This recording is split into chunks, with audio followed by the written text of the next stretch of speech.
Hi everyone, my name is Amber, back for another video this week.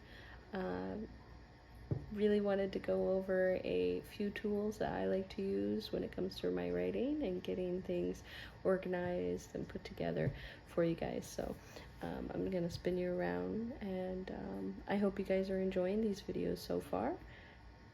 Feel free to follow and subscribe for more videos. I'm having some difficulty still getting the videos situated, but always looking for more tips from you guys if you guys have any suggestions. Okay, let's get started. Okay, now I'm gonna have you guys, I wanted to work on showing you guys a program that I like to use. Gonna go over a few. This one is OneNote, and I really like this program because I can use it on my phone, and then I can go onto my iPad and bring up the same thing. It syncs pretty well. The only thing that I've noticed is that if you have an iPad and an iPhone, that is going to be much smoother syncing versus an iPad and an Android or any other sorts. You can also bring this up on your laptop at any point. It is usually really good program for me to use. As you can see, there's all these tabs here, and each one is just my way of organizing.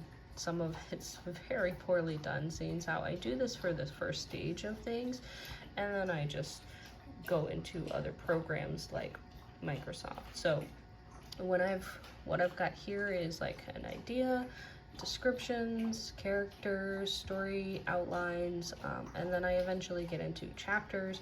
Once I really have got a picture of what I'm working on, that's when I move over to Microsoft Word.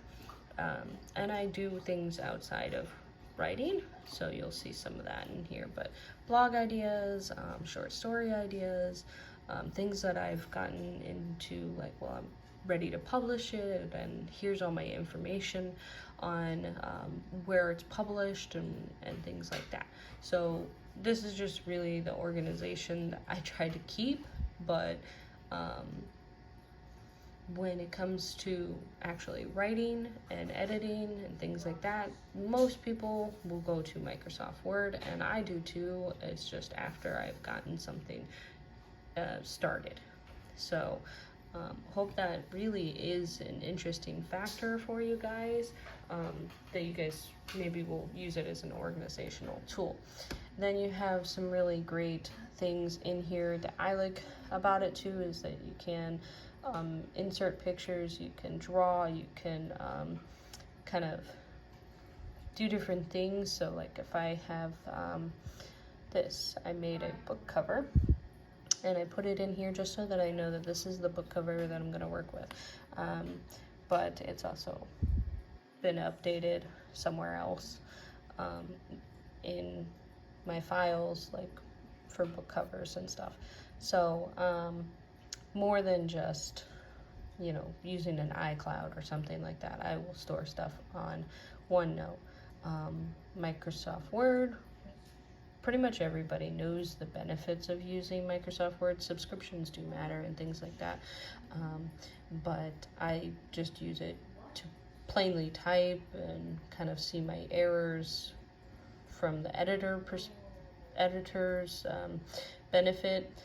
And but there are more issues with my stories, so I will go over to Grammarly and I will look at the 2,000 plus issues, which is some are clarity, some are in, you know, how it is when it's being read, if it's easy to read, or if it's you know, good story, and obviously correctness, like grammars and things like that. So those are the three main tools, programs I like to use. I am going to look into a new one that maybe hopefully will be a little bit of all of three of these in one. It's called Dabble, and I really wanted to do a review for you guys. So if you guys are interested in that, I may drop a video next time on a or maybe 2 times, give you guys some opportunity to kind of look into it yourselves a little bit. But I'm going to write a review probably on this. I am waiting for one thing, and that's a character sheet. So that they say might come. So we shall see.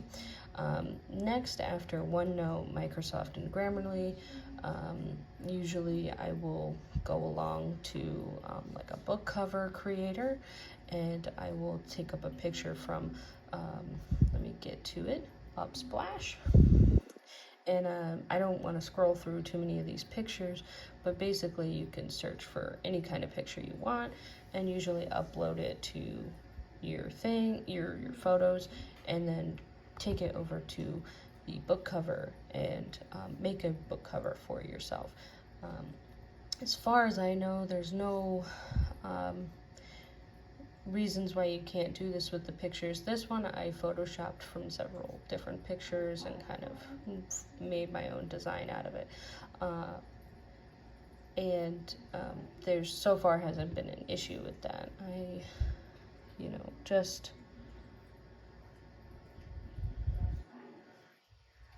I just like to bring it over and kind of see what it would look like as a cover, and I haven't really started any professional account with that, so there is no need for that.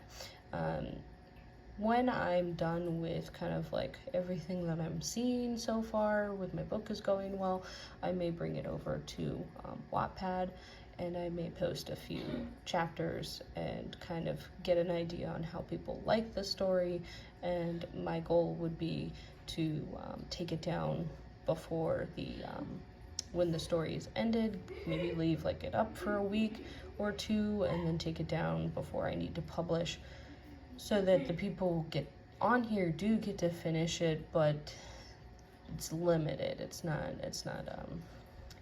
on there for good, and just kind of get that idea of how people are feeling about it. So I also do go over to fanfiction.net, and I post on there, but I re-edit everything that I'm doing and I make it into, say, Twilight, and I change all the characters that I have into Twilight characters, and I kind of get my story out there with the perspective of people who like Twilight.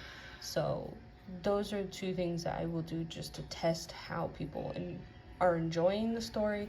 But again, Grammarly, it does have an engagement, like how is it being read, is it enjoyable, blah blah blah. So I mean, that's really up to you guys. And then Substack is for the blogs and the videos and things like that.